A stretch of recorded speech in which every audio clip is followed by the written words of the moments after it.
Hello there, Star Wars fans, and welcome back to another Rebelscum.com video review. And today we have another holiday figure from this year's set of holiday figures. This is the Target exclusive, the Mandalorian Warrior. Now, this is not another repaint re-release of Din Djarin, thankfully.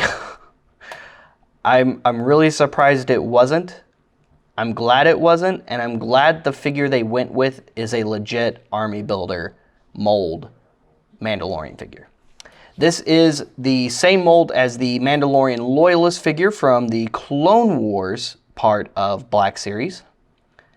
And he looks awesome. He comes with a little holiday Bogling. Looks like it's in that same kind of Yeti style color like the holiday Wookiee and holiday Porg that came with him, which is kind of interesting and kind of cool. Now, I'm sure we'll probably see more holiday Boglings in the future. I mean, with the Were-Wookiee in the Halloween set, we got like a little wolf Bogling kind of looking creature. So there's definitely going to be more Boglings in the future. It's another cutesy little easy pack-in creature, much like the Porg.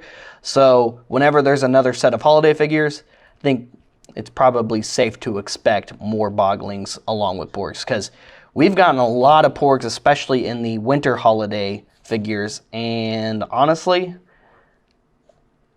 while there's probably plenty of holiday Porgs they can still go with, they've done quite a bit, and there's other small pack-in characters now that we could get more mileage out of, I think, from Hasbro. So, or rather, Hasbro can get more mileage out of us with, since they like to do repaints. Not a big deal. Anyway, here he is in the packaging. He's looking pretty great. There's the Bogling. There's the pulse rifle. I like how he comes with the pulse rifle, which I think is where some of the confusion may have been with this figure. Thinking, oh, at first glance, maybe he is just a repaint of Din Djarin because he comes with the pulse rifle, but not true. He is not Din Djarin, which is nice. There's the side art with your little postcard with the Mandalorian bucket on top, and then, of course, the snowflakes have Mando buckets on them all over the box, and that's pretty much it for the packaging. First things first, for comparison, here he is next to the regular Mandalorian Warrior Loyalist that I mentioned moments ago. So you can see it is just the same mold, just repainted in holiday colors. I love that he's got a holiday printed sweater on his chest armor, which looks very cool. Of course, we'll go in further detail in that on a moment. I like how he still has the holsters, so if you have a spare pair of Mandalorian blaster pistols, which why would you? But in the odd event that you do, and maybe you have, say, this guy holding a different weapon or one of your other Mandos holding a different weapon, you can holster the same Mando blaster pistol molds that came with this figure into this figure right here, because again, it's just a repaint, still has the holsters on the hips. But like I said, instead he comes with a holiday version of the pulse rifle, and I dig the white and orange on this one. Again, very snowman looking. You got the brown stock, which is like the arms of the snowman. You've got the orange for the, you know, carrots and stuff. But what I also like is here on the prongs of the pulse rifle, you have this kind of like transitionary effect right here in the middle where it's partially white, partially orange kind of here in the middle, which kind of looks like heat on the end of it, which I really like. That's an awesome detail on this piece. That's something that they haven't really done on any of the other holiday figure weapons, and that's a nice change of pace for these, I think. Of course, he can hold his weapon, and here he is up close. And again, he's looking really nice. I like that he came with the pulse rifle. I think that's really cool. I also think that the carbine that the Death Watch Mandalorian from The Mandalorian, which is another good army builder mold, by the way, would have been another good pack-in weapon for this guy in case we didn't get the pulse rifle. Or, of course, just some holiday-colored twin blaster pistols. They could have done, or can do in the future now, since they didn't do it this time. They could do like little candy cane style Mando blaster pistols, or maybe stocking style, where maybe on the butt of the handle it's got the white or at the end where the muzzle is, it's got the white to simulate the top cuff of the stockings. I think that would be a cool little thing. But anyway, there is that awesome holiday sweater. So you got the Mythosaurus crest right there in the center, which I like. You even have Mudhorn signets there, which looks cool on him. I feel like they should have put that on more of a, if they did a Din Djarin one instead, since the Mudhorn signet is specific to him and Grogu only, or at least as of right now it is. Who knows? Maybe that'll change in season 3 of The Mandalorian. We still haven't seen it yet, but I don't know. As cool as it is, I think it's kind of an odd design choice for a generic Mando warrior that has nothing to do with Din Djarin. You got some little Mando helmets there on the lower part of the torso. Overall, another awesome holiday sweater looking figure in the holiday figure line. I love when they do the printed holiday sweaters on these.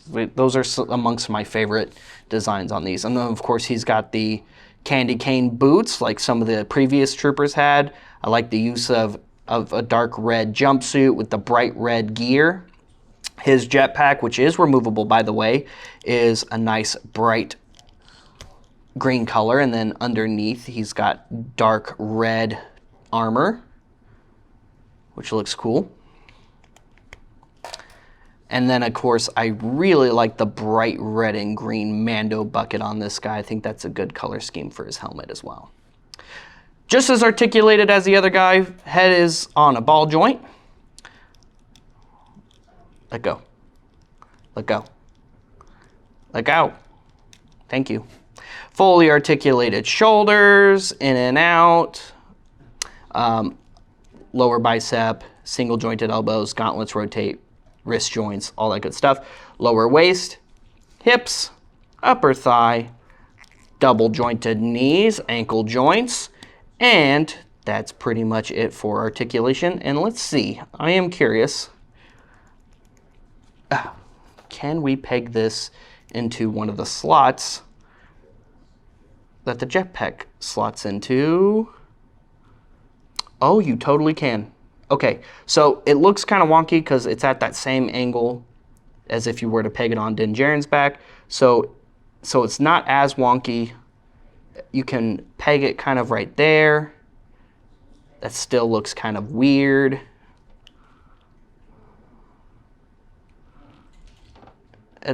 That still looks kind of weird, but not as weird.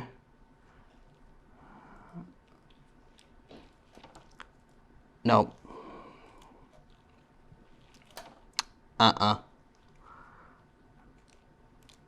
Center would work, but the peg hole's too big.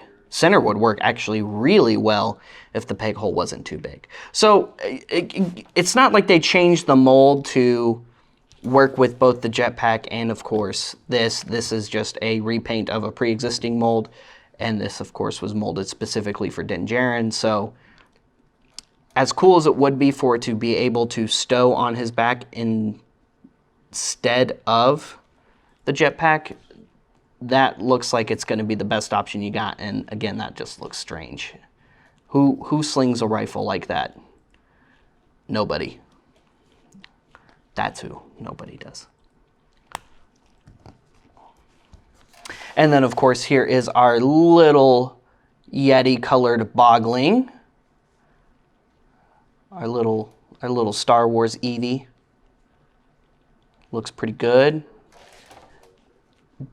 Still no articulation on this little figure here, but a nice little creature to add to your Star Wars collection. Guys, thank you so much for tuning in to today's review of the new holiday Black Series, The Mandalorian Warrior. He's looking really awesome, really festive, just like the other holiday figures, and I can't wait to see the rest of these guys. So stay tuned for more Black Series reviews, and check out some of our other content here on Rebelscum.com, because we review all kinds of awesome Star Wars things here on Rebelscum.com all the time. Make sure you like and subscribe and check the website daily, because there's something posted new every single day on Rebelscum.com. And happy holidays from all of us here at Rebelscum.com. We'll see you guys later. We'll see you another time. May the Force be with all of you, you Rebel Scum.